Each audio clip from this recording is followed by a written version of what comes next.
since early 70s, I mean like 70, I've told about murders that were done in patterns. I didn't know the mechanism used at the time. Later in 76, when I worked for doctors, one of them was a cardiovascular. One of his patients was implanted with a chip, and I put this on Facebook and YouTube, former tapes. I've been putting videos on for over a year, since August the 3rd, when Alexis Murphy disappeared. And I've told about these, beat the door down at the media, and they won't discuss anything about it because it would take back to my kidnapping and being brought to this country and given another name, a name of a twin, Peggy Ann Dempsey, and I married a Childers. My real name's Margaret Ann Windsor. I was kidnapped in 41. And I did the book on mind control and doctors in 76 till 80, April Fool's Day of 80, when antifreeze was put in me. Had a letter from the FBI, ongoing investigation. I was illegally taken across the state line to to Huntsville, Alabama. NASA is located there. And worked for the district attorney, Fred Simpson. In the condition I was in, I should have died. And this has been my life, not just the April Fool joke of putting that in me, but it's been ongoing and it's never stopped. Hustler magazine, Larry Flint, and I say this because it gets a bit of attention. People won't listen to the rest of it because they don't know how it affects them or might. April of 84, Larry Flint did an endorsement. And I had been flown out there October twice of 83 when one of the doctors, U.S. Congressman Larry McDonald, his plane was shot down by the Russian MiG when it flew into their airspace. And I want to say this again. Former President Nixon was taken off that very plane in Juneau, Alaska. Now then, why was he taken off? Did they know the plane was going down? Now then, I became a candidate in that to replace him, Larry McDonald, and was flown out to Flint's. And I'm just showing you that because he knew. I'd never met him. I knew the guy that was that shot him was programmed to shoot him. He killed his attorney in Lawrenceville in 78. But I'd never met him. And when his limo picked me up and brought me to his home, it was in Bel Air then, the first thing he said to me was, "You don't have to tell me anything about yourself. I know everything there is to know. I know they were going to send you back a vegetable." And by that, I later found out, when I found out about my kidnapping and my real name, well, he knew about the antifreeze being put in me, and it would have sent me back a vegetable. And by sent back, he meant sent back to England.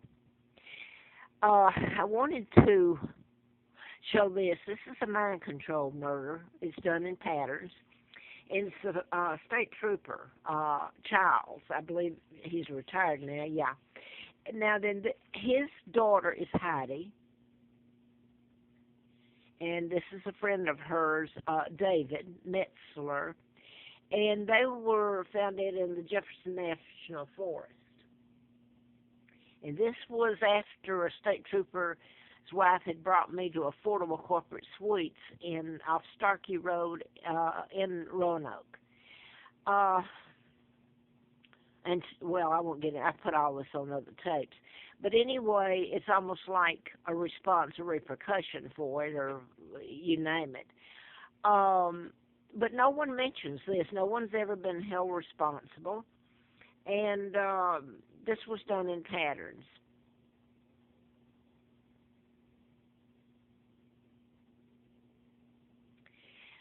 Now then, the Morgan Harrington abduction and death was just about a month and a half later, at the end of '09, in probably November, and she was found later in January, I believe. But this I wanted to get to because I'm so afraid they're going to still cover all this up. These are mind control murders, and some of them were deliberately done in patterns so they can be proven. But times have changed. I've been telling about this since 70 and wrote the book in 76 to 80 and have never stopped, even though my funds have been none at times. I couldn't get jobs. I even lived on the Appalachian Trail trying to live and stay off the side of the road. And I've said that so many times. I was put out on the side of the highway from one town to the other, hitchhiking, trying to find my kids, trying to get to one more town, and maybe I could go to social services and get a night's sleep till I'm up and on the road again. And when I've tried to leave Roanoke, I've been made to come back, and now then I'll probably have to leave again because of telling the truth. That's been the whole thing. Now then, the media here knows exactly. I told them. They've known all along what was being done to me. So what's their responsibility in this? To delete the truth? Here's another one, Yen Zorings and Elizabeth Haysom. This is next door in Bedford County. They were students at the University of Virginia, just like Hannah and Morgan and Alexis Murphy. Those three, there's a whole list of these type murders, and it's not a gender related. It's in the name and place and synchronicity, like a database, and you won't find it in forensic. So, because mind control is invisible, and these were done in patterns that I'm speaking of, and have, and they've been ongoing. And to form a group to stop this, they're inferring if they inform the students at the University of Virginia, and they lock up Jesse Matthews, that these crimes of young students won't happen again. This isn't gender. Has nothing to do with it. This is one of them. This is one of them, and there's a list of them. So it's very misleading to say that and not tell the truth. And some of these families absolutely know the truth. Now, I want to go to this before the media's responsibility. In the Keith Humphrey, he was anchor here at WDBJ 7, but let me remind you, Channel 10, Channel 13, ABC, they've all known this, and they have not chosen to tell the truth.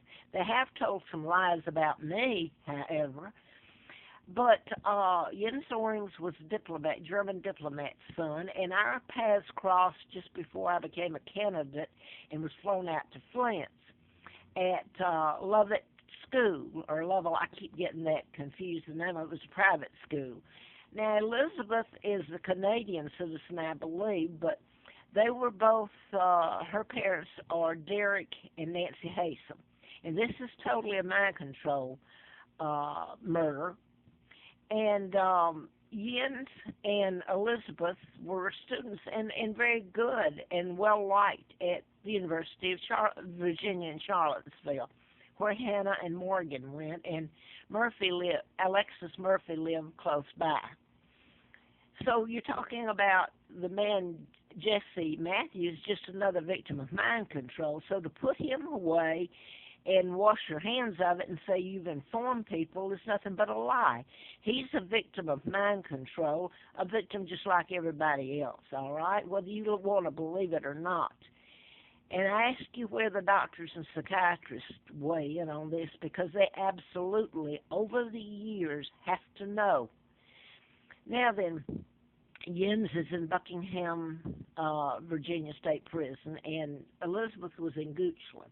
This was tried in Bedford. Her parents, Nancy and Derek, were decapitated almost. It was a really horrid scene, with a knife, of course. And they fled the country, Jens and Elizabeth did, to London in 87. And the only way that Great Britain or London, England would send them back when the United States sent the marshals and Keith Humphrey and you name it over there, was that they'd take the death penalty off the table. So here's the point I'm making, too. This has been told. the ones that are done